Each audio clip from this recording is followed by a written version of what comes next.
आज हम पढ़ेंगे भारत पाक बंटवारा 1947 में कैसे हुआ। 15 अगस्त 1947 के दिन भारत को अंग्रेजों से आज़ादी तो मिल गई, किंतु अंग्रेजों ने जाते जाते फूट डालो राज करो की नीति का प्रयोग किया, जिसका परिणाम आज भी हमें देखने को मिलता है। कुछ लोग आज़ादी का जश्न मना रहे थे, वहीं कुछ लोग बंटवारे के डर से दुखी थे, क्योंकि आज़ादी के एक दिन पहले ही संपूर्ण देश को दो भागों में बांट दिया गया, भारत और पाकिस्तान। किसी ने ये नहीं सोचा था कि 14 अगस्त की रात लाखों लोगों के लिए काल साबित होगी, क्योंकि अगले ही दिन उन्हें अपना घर बार, कारोबार, जमीन जायदाद सब छोड़ के जाना होगा। इतना ही नहीं, बंटवारे की वजह से हुए दंगों में लाखों निर्दोषों की जानें तक चली गई। 14 अगस्त की रात को भारत को दो भागों में बांटा गया। मुस्लिम क्षेत्र को पाकिस्तान व हिंदू क्षेत्र को भारत घोषित कर दिया गया।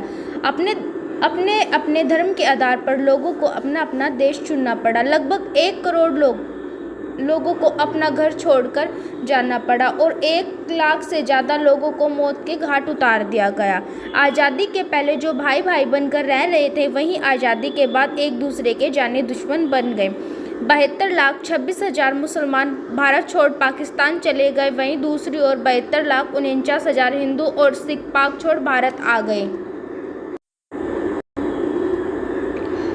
भारत बंटवारे की वजह से हो रही कई जगह दंगे भड़क उठे। मतलब भारत में बंटवारे की वजह से कई जगहों पर दंगे भड़क उठे। 10 से 15 लाख के बीच लोग मारे गए। 80 से 1 लाख महिला व उनकी हत्या व बलात्कार के मामले सामने आए। 13 अगस्त को लाहौर से अमृतसर के लिए एक ट्रेन रवाना हुई, जिसमें एक भी जिंदा इंसान अमृतसर नहीं पहुंचा। जब पंजाब भी बंटवारे की मांग कर रहा था, तब दिल्ली से पाक के लिए एक ट्रेन रवाना हुई। जैसे ही ट्रेन पटियाला पहुंची तो उस पर हमला कर दिया गया। उसमें एक बच्चे और एक औरत की मृत्यु हो गई। जैसे ही यह खबर लाहौर कराची पहुंची तो उन्हें अमृतसर वाली पहली ट्रेन को अपना निशाना बनाया। जब वह ट्रेन पाकिस्तान से अमृतसर पहुंची तो उसमें एक भी जिंदा इंसान नहीं था, चारों तरफ लाशों के ढेर थे। ट्रेन की एक बोगी पर यह भी लिखा था कि पटेल और नेहरू को आज़ादी का ये तोहफा मुबारक हो। इससे बदले की आग इतनी भड़क उठी कि दोनों तरफ आने जाने वाली ट्रेनों में लाशें ही लाशें पहुंचती थी, जिंदा इंसान नहीं। इसलिए भारत और पाक का विभाजन किसी काले पन्ने से कम नहीं है। 18 जुलाई 1947 के भारतीय स्वतंत्रता अधिनियम को स्वीकृति मिल गई। अंग्रेजों ने देश को 2 टुकड़ों में बांटने की ठान ली। उन्होंने इस काम के लिए लंदन के एक वकील सर सिरिल रैडक्लिफ को चुना, जो कभी भारत आए ही नहीं थे, न ही उन्हें वहाँ के रहन सहन संस्कृति के बारे में कुछ भी नहीं पता था। वो सिर्फ एक नक्शे पर लकीर खींचने आ रहे थे।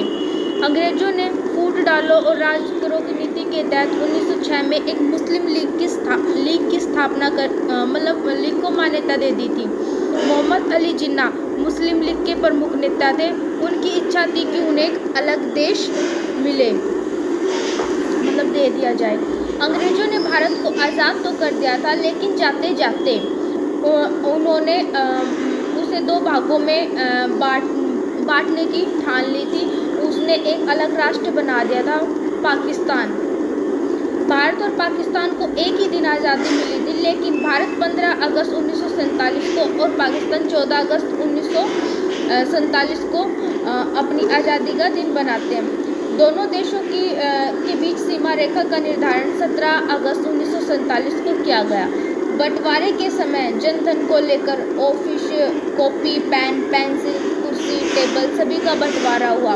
पाकिस्तान को अचल संपत्ति का 17.5% संपत्ति दी गई और भारत को 82.5% हिस्सा मिला, जिसमें मुद्रा, सिक्के, पोस्टर, गोल्ड रिजर्व, RBI के एड शामिल थे। जल संपत्ति में पाकिस्तान को 20% और भारत को 80% हिस्सा मिला, जिसमें सरकारी टेबल, चेयर, स्टेशनरी, यहाँ तक लाइट बल्ब भी शामिल थे। रेलवे और सड़क विभाजन संपत्ति को दोनों देशों की रेलवे और सड़क के हिसाब से बांटा गया। देश के बंटवारे को लेकर जो लोगों में नफरत उत्पन्न हुई थी, वो भी आज भी हमें देखने को मिलती है। तो ये था हमारा टॉपिक। आई होप आपको अच्छा लगा हो। अब तक आपने हमारे चैनल को सब्सक्राइब नहीं किया है तो प्लीज़ सब्सक्राइब कर दें, लाइक शेयर कमेंट करें।